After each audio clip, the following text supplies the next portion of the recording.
The stranger on the ridge. The wind rolled across the plains like a ghost looking for home.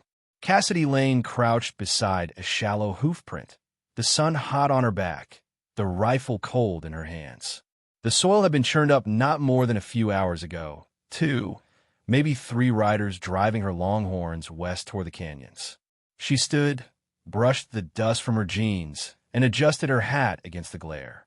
She wasn't supposed to be doing this alone. But after her husband died last fall, everything was supposed to until it wasn't. Now, she was the only Lane left to run the dry Mesa Ranch, and she'd be damned if some backwater rustlers stole what little she had left. She followed the tracks into a gully, boots crunching on gravel. That's when she heard it, a low metallic click behind her. Cassidy froze. "Drop the rifle, sweetheart," came a voice like spoiled whiskey. "Don't turn around. Just set it down gentle." Her stomach turned to ice. 2 shadows moved in the corner of her vision, flanking her. She did what they said, slow and careful. Her rifle landed with a dull thud. She heard laughter, close and cruel. "Pretty brave, coming out here alone," the second man said, stepping into view. Scar over one eye, teeth missing. He carried a revolver lazily, like a toy he knew no one could take from him. "Too brave for your own good." Cassidy's fingers twitched at her side. Then, crack, a rifle shot rang out from the ridge. The man beside her jerked backward, collapsing in the dirt with a grunt, blood spilling from his shoulder. The other shouted and turned, firing wildly into the rocks above. Another shot, another scream. The canyon went quiet. Cassidy slowly turned. Up on the ridge, silhouetted against the sun, stood a tall man in a long, dust-covered duster. His rifle still smoked. A wide-brimmed hat hid his face. For a second, she thought he might vanish like a ghost. Instead, he descended the ridge, slow, deliberate steps like he was walking through a memory. Cassidy retrieved her rifle and stood her ground, heart hammering in her chest. As he approached, she caught sight of a symbol on his neck, a faded brand, scorched into the skin, an eagle over fire. Her breath caught. Warborn. She'd heard stories of them. Rangers forged in the border wars, trained to hunt, kill, and vanish. Most hadn't returned home. The ones who did were shadows of men, half wild and marked by violence. He stopped a few paces from her, eyes unreadable beneath the brim of his hat. "You all right?" he asked. His voice was low, gravel soft. Cassidy nodded. "I am now." He looked past her to the bodies. "You tracking them?" "Stole 2 of my best longhorns," she said. "Didn't expect they'd double back." He gave a short nod. "That's how cowards fight." Before she could thank him, he turned and walked away, silent as he came. Cassidy found him again the next morning, standing at the edge of her corral, watching the horses like he was trying to remember what peace felt like. She stepped out of the barn, wiping her hands on her jeans. "You lost?" she asked, arms crossed. He looked at her. "Looking for work. Any kind." She hesitated. Everything in town told her not to trust a man like him. But the fences needed fixing. The herd needed watching. And something in his eyes, hollow but still human, made her pause. "I pay in meals and a bed in the loft. You screw up once, you're gone." "I don't screw up," he said simply. "What's your name?" "Wade." "Wade Mercer." She nodded once. "Cassidy Lane. Don't expect conversation, Mercer. Just work." He gave a small nod and walked toward the tool shed like he already knew where everything was. Watching him go, Cassidy felt something unfamiliar stir in her chest. Not fear exactly, but not comfort either. More like a match struck in the dark. Faint heat. The first flicker. Whatever he was before, whatever he'd done in the wars, she told herself it didn't matter. So long as he could mend fence and keep his distance. But as she turned back to the barn, Cassidy had the strange feeling that nothing on the dry Mesa Ranch would stay the same for long. The ranch, the rifle, and the rising storm. Wade Mercer worked like a machine. By the 3rd day, Cassidy found him fixing the southern fence line before sunrise. By the 5th, he'd single-handedly cleared the north pasture of brush that had been piling up since winter. He spoke little, kept to himself, and slept in the loft like a ghost, quiet, present but unreachable. Cassidy didn't ask questions, not about the long scar across his jaw, Not about the way he flinched at distant thunder. Not even about why he always sat with his back to a wall and kept a knife tucked in his boot. But she watched him. He didn't just work, he observed. When one of her colts limped near the creek, he noticed before she had. When the wind shifted, he'd sniff the air like it carried news from some other world. He had the instincts of a predator and the caution of a man who'd seen too many things die. Cassidy had known war-touched men before. Her husband fought in the early border skirmishes, came back bitter and slow, his hands trembling at night. But Wade was different. He didn't tremble. He didn't lash out. He just carried silence like it was armor. One late afternoon, Cassidy found Wade at the shooting post by the barn, examining her old rifle. She strode up, arms crossed. "You always handle other people's guns without asking?" He looked over, unfazed. "The sights are misaligned. You'll miss at anything past 100 yards. I've managed just fine." He raised an eyebrow, then nodded to the row of fence posts along the field. "Show me." Cassidy frowned, took the rifle, and aimed. First shot, missed by a foot. Second, closer but low. She growled. "Damn thing's always been touchy." Wade held out a hand. "May I?" She hesitated, then handed it over. He knelt, adjusted the sights with the precision of a watchmaker, then handed it back. "Try again." Cassidy aimed. Fired. Crack. The post splintered dead center. She lowered the rifle slowly. "You some kind of marksman?" He shrugged. "Trained to shoot things before they shoot back." Cassidy looked at him for a long moment. "You ever miss?" His mouth tugged into something like a smile. "Once." "What happened?" "I didn't miss again." She snorted despite herself. "Well, thanks for the fix." He nodded, then turned to leave. "Wade," she called after him. He paused. She hesitated. "You know you don't have to sleep in the loft, right? Got a spare cot in the back room." He shook his head. "Roof's closer to the stars. And it's quiet up there." Then he walked off. The next day, the trouble came. Cassidy was loading hay into the wagon when a dust trail kicked up from the road. Two riders emerged from the heat shimmer, both dressed too fine for the dirt, both with smug faces Cassidy knew well. Councilman Breyer and his nephew Lyle. "Afternoon, Mississippi Lane," Breyer said, tipping his hat with false charm. "Just came by to check on you." "I don't recall asking," she said coldly. Lyle spat near the wheel. "A lot of folks think you're working too hard for land that's drying up." Cassidy stood straighter. "This land was my husband's, and now it's mine. I don't plan on giving it up." Breyer sighed dramatically. "We're offering to take it off your hands before worse folks come sniffing around. Mercs have been seen nearby. Just last week, the Jenkins place burned. I'll take my chances." Breyer glanced toward the barn. "I heard you've got a ranger staying with you." "That true?" Cassidy didn't flinch. "Man needed work. I needed help. That's all." Breyer leaned closer. "You let his kind stay, you'll bring war to your door." "You done?" she asked. He smiled. "For now." They rode off, dust choking the air in their wake. Wade appeared a moment later, hand resting on the revolver at his side. "They come back often?" he asked. Cassidy nodded grimly. "Only when they smell blood in the water." Wade's eyes narrowed toward the road. "Then we'll make them choke on it." That night, Wade sat on a loft roof, cleaning his rifle in the moonlight. Cassidy climbed up with 2 tin mugs of coffee. "I don't scare easy," she said, settling beside him. "Good," Wade replied, "because they'll be back. And next time, they won't be asking nicely." She took a sip, then glanced at him. "Why you still fight?" she asked quietly. He didn't answer right away. Finally, he said, "Because I still remember what I fought to protect." Cassidy looked out across the fields. Her land, her cattle, the ghosts of a better past. "You think some things are worth saving?" Wade's voice was low. "I'm looking at one. Fire in the hollow." The first sign of trouble was the dead coyote nailed to the fence post. Cassidy spotted it just after dawn, its throat slashed, its body stiff with desert cold. A warning. A threat. Maybe both. Wade said nothing when he saw it.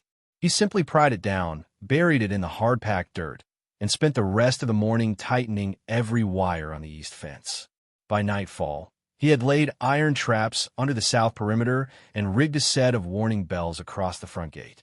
Cassidy watched him, knowing he wasn't preparing like a ranch hand. He was preparing like a man who'd survived ambushes before. That evening, Cassidy stood on the porch, watching the horizon burn orange. Her hands were raw from hauling water, her back aching from work, but her eyes were sharp. Wade emerged from the barn, shirt sleeves rolled, revolver at his hip. He moved with quiet purpose, his boots barely crunching the gravel. He stopped a few feet from her, watching the sun sink behind the hills. "They'll come tonight," he said simply. She nodded. "Then we meet them on our ground." There was a long silence between them. Not awkward, just thick with understanding. Then Cassidy looked at him. "Why stay, Wade? You could ride out right now. You're not tied to this place." He met her gaze. "I don't run from fights, even when they're not yours. They are now." His words sat heavy between them. Cassidy stepped down from the porch, close enough to see the faint scar under his eye. Faint enough to miss. Deep enough to never forget. "You know, my husband tried to fight once. The night they raided us. He died with a pitchfork in his hands." She swallowed hard. He wasn't a soldier. Just a good man who didn't want to lose what he built. Wade's voice was low. "He died right." Cassidy blinked, caught off guard by how much that mattered. Then, without meaning to, she said, "I hated your kind after that. Rangers. Warborn. Soldiers. I would have hated me too," Wade replied without defense. She looked at him again, really looked, and then she stepped closer and kissed him. It wasn't soft. It wasn't sweet. It was the kiss of a woman who'd spent years holding back grief and a man who'd spent years believing he didn't deserve kindness. It hit like thunder, loud and fast, and full of something neither of them had a name for. When they pulled apart, she whispered, "If we live through this, don't vanish on me." He nodded, his forehead against hers. "Not unless you tell me to." The attack came just after midnight. 3 riders. 1 wagon. Black scarves, lanterns low, rifles ready. They cut the wire and moved in silence. Until the first bell rang. Clink. Cassidy jolted awake. Wade was already on his feet, rifle in hand, eyes cold as iron. They split, Cassidy to the barn loft, Wade into the shadows near the corral. The first raider stepped over the gate, and a trap snapped shut on his leg. He screamed, briefly. A shot rang out. Wade. The second fired wildly, bullets sparking off the barn walls. Cassidy held her breath, then fired from the loft window. The man staggered back, clutching his shoulder. Then came the wagon, a covered flatbed with steel plating on one side. Brayers doing, Wade realized. Not bandits. Mercenaries. 2 jumped out with repeaters, sweeping the field. Cassidy took another shot. Missed. Wade rolled from cover and fired twice. 1 merc went down. The other ducked behind the wagon, returning fire. With splintered inches from Wade's head. Cassidy saw it all from above, her breath ragged, heart pounding. She reloaded, aimed, and squeezed the trigger. Crack. The last merc dropped. Wade ran to the wagon, pulling the tarp back. Inside, dynamite. "Damn," he muttered. They weren't here to steal. They were here to erase. He jumped back just as the fuse lit. "Cass," he shouted. "Get out." Cassidy scrambled down from the loft and sprinted. Wade tackled her behind the trough just as the wagon exploded, fire lighting the sky. Wood ash and dirt rained down for what felt like minutes. When the dust cleared, the ranch still stood. Charred earth marked the battle, but Cassidy's home was untouched. Wade sat on the porch, arm bleeding from a graze, rifle across his lap. Cassidy wrapped his wound with steady hands. "I owe you." "No, you don't." She looked up at him. "Yes, I do. But I'm not paying with thanks." He met her eyes. She smiled faintly. "You're not just Warborn, Wade. Not anymore." He didn't speak, but he didn't look away either. Taming the Ranger. 2 days after the fire, the town council rode out. Cassidy heard their horses before she saw them, hooves drumming like judgment down the dusty trail to her ranch. She stepped off the porch with her arms crossed and her chin held high. Wade stood nearby, quiet as ever, his left arm still bandaged from the grazing wound. He'd offered to vanish before the council arrived, but Cassidy wouldn't hear of it. They were in this together now. Councilman Breyer dismounted first, flanked by 2 deputies and the town preacher. He wore a polished hat and a polished lie in his eyes. "Mississippi Lane," he said, nodding. "We heard there was trouble." Cassidy said nothing. Let the charred wagon in the field speak for her. We're grateful no one was hurt, the preacher added nervously. God was merciful. Cassidy narrowed her eyes. God had nothing to do with it. Wade did. Brayer's gaze shifted to the man beside her. So it's true. You're harboring a Warborn. That's the kind of man who brings fire, not puts it out. Cassidy stepped forward, her voice calm but cutting. He saved my life. Twice. If not for him, I'd be in a shallow grave, and you'd be auctioning off my cattle. Brayer's jaw twitched. This town has rules. This town turns its back on its own, she snapped. When my husband was killed, you offered prayers. Not help. When my cattle were stolen, you said it wasn't your concern. But the moment I stand on my feet, you come to remind me who's allowed to survive. A few of the men behind Breyer shifted uncomfortably. Cassidy continued, her voice rising. Wade bled for this ranch. For me. You may not like who he was, but you damn well better respect who he is now. Silence. Then Breyer tipped his hat with a tight smile. Well, I suppose the matter's settled then. Good luck, Mississippi Lane. He turned and rode off, his men following. Cassidy didn't watch them leave. Later that evening, the wind was soft and the sky streaked with pink and gold. Wade sat on the porch, carving a piece of cedar into something shapeless and calming. Cassidy came out with 2 mugs of coffee. I think you just bought yourself a permanent place on my land, she said, handing him one. I didn't mean to, Wade replied. Never meant to stay anywhere. She sat beside him. Then why did you? He looked out over the field. The cattle were grazing. The fences stood strong. The porch creaked beneath their boots, but it felt like home. I used to think war was the only thing I was good at, he said. But when that wagon exploded, and I thought I'd lost you, he shook his head. It wasn't war I cared about. It was you. Cassidy didn't flinch. You're not a soldier anymore, Wade. You're a man with a future. He looked down at the carving in his hands, starting to take the shape of a horse. You passed it to her. You gave me more than work. You gave me something to believe in. Cassidy held the carving, tracing the lines with her fingers. I didn't tame you, Wade. You chose to stop running. He smiled, faint and real. Maybe I just needed someone worth staying for. Weeks passed. The ranch healed. The grass grew back where fire had kissed it. The herd grew stronger, safer under Wade's watchful eye. He taught Cassidy how to set traps, read tracks better, and shoot straight every time. She taught him how to mend fences without brute force, how to laugh again, and how to sleep through the night. One morning, Cassidy found a row of apple saplings planted behind the barn. Wade didn't mention them, but she knew he'd done it. They were young, fragile, but rooted, just like him. On the porch, under a silver sky, Cassidy leaned against him. You still think you don't belong anywhere? She asked. He looked at her, eyes softer than they used to be. Not anymore. She smiled. Good, because this land's got room for 2. They watched the sun rise over the quiet hills.